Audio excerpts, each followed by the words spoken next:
নারীকে পুলিশের মারধরের ঘটনার ভিডিও ধারণ করায় গ্লোবাল টেলিভিশনের সাংবাদিক বুলবুল হোসেনের উপর বর্বরোচিত হামলা ও নির্যাতনের অভিযোগ পুলিশ সদস্যদের বিরুদ্ধে। গুরুতর আহত অবস্থায় তাকে ঢাকা মেডিকেল কলেজ হসপিটালে চিকিৎসা দেওয়া হয়েছে।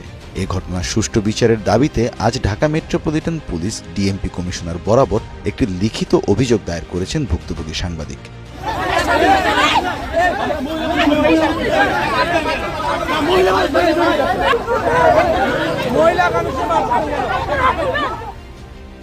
বিজয় সরণী সিগন্যালে পথচারী বাইকার ও নারীর সাথে পুলিশের বাগবিতণ্ডা এবং পরবর্তীতে নারীকে পুলিশ কর্তৃক মারধরের ঘটনা ঘটে। এ সময় ঘটনাস্থলে উপস্থিত গ্লোবাল টেলিভিশনের সাংবাদিক বুলবুল হোসেন পেশাগত দায়িত্ববোধ থেকে ঘটনাটি ভিডিও ধারণ শুরু করেন। এতে ক্ষিপ্ত হয়ে ২০ থেকে ২৫ জন পুলিশ সদস্য তাকে জোরপূর্বক পুলিশের একটি ভ্যানে তুলে নেন। ভ্যানে তোলার পর ভিডিও ধারণ করার কারণ জানতে চেয়ে সাংবাদিক বুলবুলকে বারবার জেরা করতে থাকেন পুলিশ সদস্যরা এবং ধারণকৃত ভিডিও ডিলিট করার জন্য চাপ দিতে থাকেন। ভিডিও ডিলিট করতে অস্বীকৃতি জানালে তার উপর শুরু হয় শারীরিক নির্যাতন।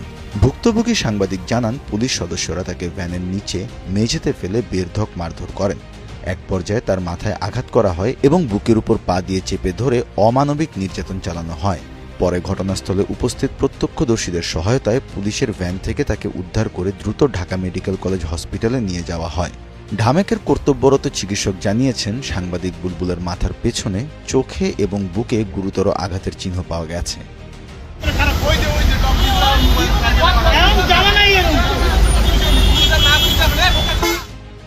পেশাগত দায়িত্ব পালনকালে একজন সাংবাদিকের উপর এরকম ন্যাক্কারজনক হামলার তীব্র ক্ষোভ তৈরি হয়েছে। ঘটনার সুষ্ঠু তদন্ত ও দোষী পুলিশ সদস্যদের দৃষ্টান্তমূলক শাস্তির দাবিতে আজ ডিএমপি কমিশনার বরাবর একটি লিখিত অভিযোগ করেছেন সাংবাদিক বুলবুল হোসেন। প্রশাসন থেকে জানানো হয়েছে, তদন্ত করে দেখা হবে এবং দোষীদের বিরুদ্ধে আইনানুগ ব্যবস্থা গ্রহণ করা হবে। দৈনিক সময়ের ডাক অনলাইন মাল্টিমিডিয়া।